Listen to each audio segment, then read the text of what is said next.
So just to sort of continue that story. So, um, yeah, so like my experience, like my interest in Nepal. So I like have for a really long time had an interest, like since I was a kid, have been interested in like Buddhism. And, I, I have always been fascinated and interested with the history of South Asia and the culture of South Asia and India and, Nepal and, like South Asia, Southeast Asia. Um, it's just something I've always been interested in since I was a kid, and I've just been drawn to it. And so I ended up going to Nepal, and so I've been there twice. And so the second time I went, I ended up going all the way into Tibet and I did an outer Kora around Mount Kailas. So the hiking that I ended up doing in Nepal was, um, like it's weird that you could actually have like the most significant thing in your life is you went and took a walk, you know, like, and that literally is like, if you look at it from certain perspectives, like especially like in like a devotional perspective, like you've accomplished what many people would want to do, you know. I the thing about it is, it's like I didn't do it. I didn't go and go to Tibet and do Mount Kailas in a very offhand way. I first contemplated doing that like when I was a teenager. So that's like over 25 years before I actually got to do it. And it was one of those things where when I went to Nepal, I had no intention of actually going to Tibet or going to Mount Kailas. And it's just an opportunity. It's just something I thought of when I got there. um, and that's how some of these journeys go. It's like you're there doing one thing, and then something else comes up and you go and do something else. Like in China, when I ended up going into the Wudangshan and doing a pilgrimage to the Wudangshan mountain. And that's a once in a lifetime thing. And I never planned it. It just something I ended up doing. So yeah, so the trip when I went to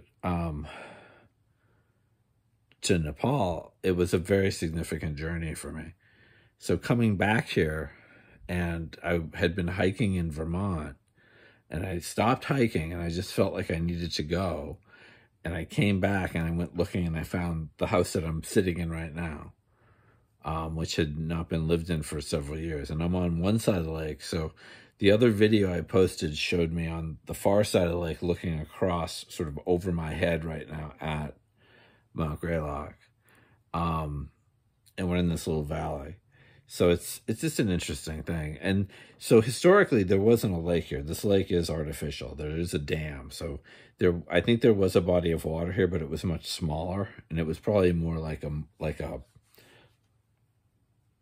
there was probably a pond, but it was not as big as it is now. So this is largely artificial. And so the name Pontusik in, I think, Lenape or Mohican, I'm not sure if they're the same or synonymous, but they're both Algonquian, the Algonquian language. It means a place where deer come in the winter to feed. And so this was like a village. There was a village in this area going back before there was Pittsfield. The town I'm in now, Lanesboro, was formerly New Framingham, going back into the like 1700s when it was incorporated as a township. Yeah. But anyway, it's just one of those things where like I feel like it was a very significant journey for me when I went to Nepal. So I went to Tibet and Mount Kailas. It's something that was in many ways a culmination for me of like something I wanted to do for a very long time without really understanding it. And it's the kind of thing that you only understand by going and doing it. It's kind of like that.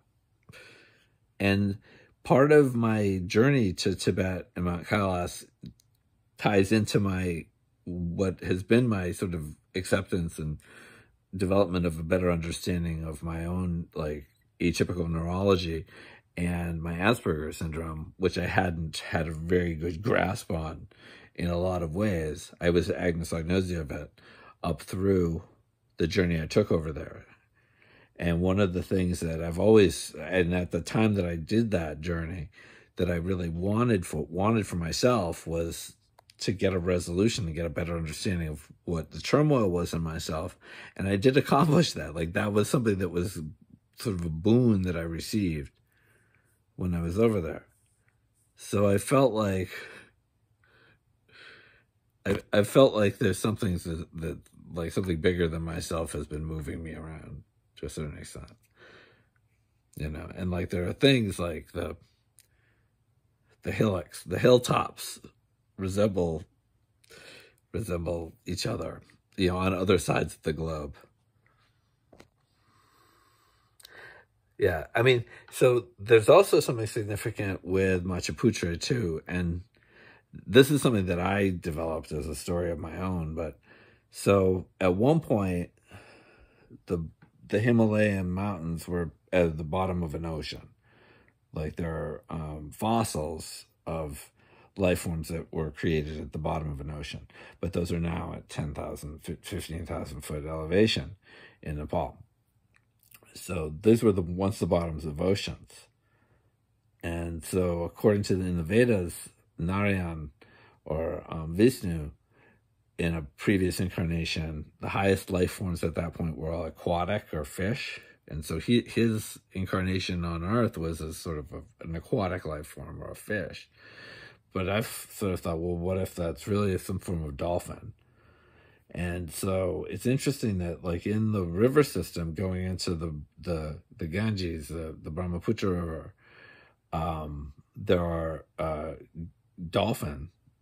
freshwater dolphin porpoises that live in the river systems, and even up into Nepal there are dolphin that live in the river systems there. And they're not like genius animals. They're very small. I think they're probably about as smart as a cat. You know, they don't do like extravagant tricks, but they're very smart creatures, and they're mammals. And I found it, the whole thing with the fishtail and then those creatures. So the thing about the freshwater dolphins, I've had an opportunity to see what their skeletal remains look like. So with a little bit of alteration, I could see how their skeletal remains could have formed the basis for a belief in like a creature akin to a naga or something as that is described. And so among the people, like people practice like older beliefs, like shamanic beliefs that predate the Vedas and Vedic Brahmanism and belief in the modern Hindu deities, that among and within that, like that may have coalesced around stories that were developed about these aquatic creatures, like the highly intelligent mammal, air-breathing mammals that lived in the water.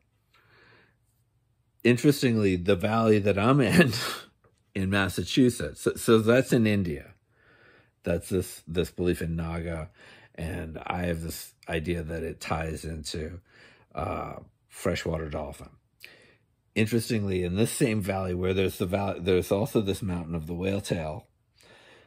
This was a glacial lake, and there have been at various times this was a big lake. This where I am situated right now was probably underwater. And it might have been populated by highly intelligent aquatic. So like, what if these aquatic life forms, their resonance as life forms still sort of permeates the universe, so to speak, or, you know, their sentience is now incorporated within human sentience, as, you know, humans are presently the dominant life form on Earth. So aquatic life forms. They're the resonance of their presence here in eons past might somehow be in play somehow. Something like that. Anyway, it's just a thought. But, so yeah, well, this is just my Valley of the Whale Tail video.